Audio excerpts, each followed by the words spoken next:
treat the people the way we would like to be treated. Let me take you through the actual presentation, which is risk.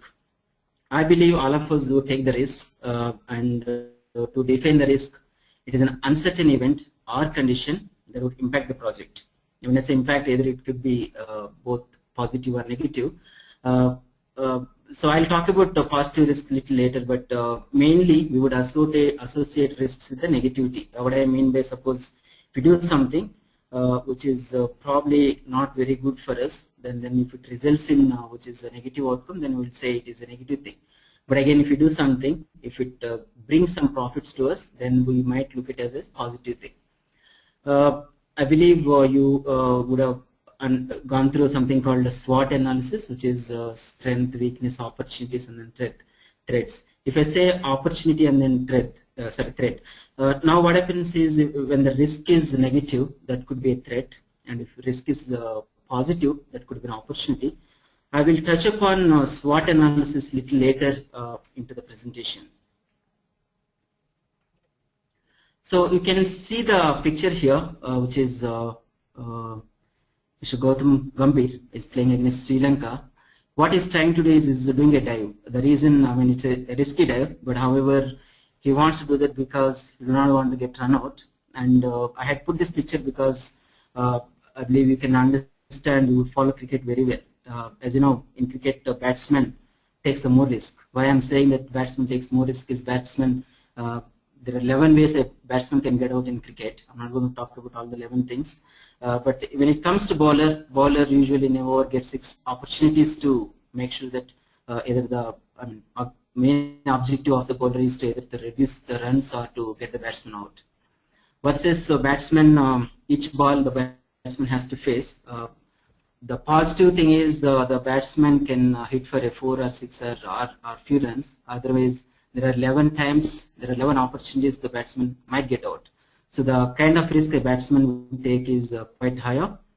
And also it is also very evident that if I ask you who would be your favorite cricketer, mostly you would either say Sachin Tendulkar or maybe Don Bradman or Mahendra Singh Dhoni. You are apparently a batsman. I'm not trying to degrade the bowlers, but yeah, as I said, batsmen are the people who take more risks. And this is my beloved city, Bangalore.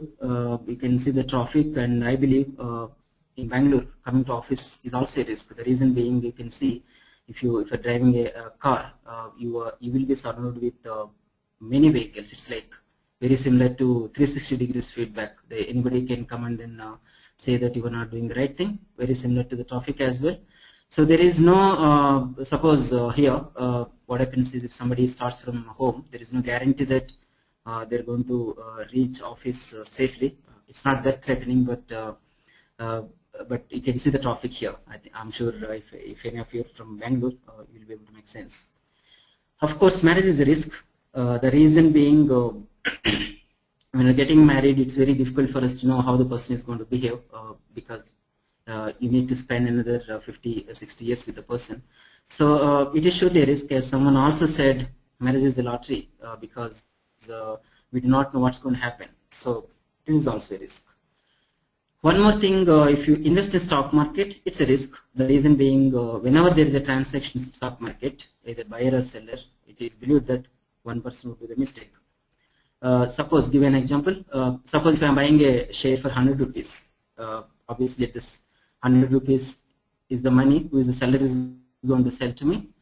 What does that mean is the 100 rupees share I bought in the stock market might go to 120 or it might come to 80 rupees. Anything can happen. So now let's say as a buyer, I bought for 100 rupees. If everything goes well, I'm fortunate and then say the stock price goes to 120. Seller would believe that he did the wrong thing, and then I would probably, I would think that I did the right thing. Versus if it goes to 80, it's going to the other side. So even in the stock market, apparently we all need to take the risk because it's very difficult for us to really know how the future is going to be. Even when you change your job, it's a risk because you were comfortably working in your own company and suddenly you have to go to a new place and then you have to work with new managers, new work environment. So there is whenever you change the job, you apparently carry some risk. Especially, I mean, as you know, in IT industry, attrition being very high, you would agree that whenever you change the job, it is apparent that you are going to carry some risks with you. So I think I talked about a lot of negative things, and other than this, I'm also going to say a few more things. Suppose if you, in the morning, if you wake up from the bed, there is a probability that you might wake up, and then as soon as you wake up, there could be water on the ground, you would fall down. And then the computer that you are listening to today's webinar, maybe because of high voltage, it might get blasted. Don't leave the webinar just because I said that. And the building that you are sitting right now might get collapsed because anything can happen, right? So you might probably say that you might say that I'm the most negative person in this world. The intention is not that. The intention is, if I go to the next slide, what Shankar said is a person who can foresee the problem or the difficulties and who can identify proactive solutions can live happily. So what does this mean is just don't encounter the problem and then try to find a solution, but if you can foresee, you will be able to find the solution little early, then you go and then encounter the solution, try to solve the problem. It's basically to say in simple words, being proactive versus being reactive.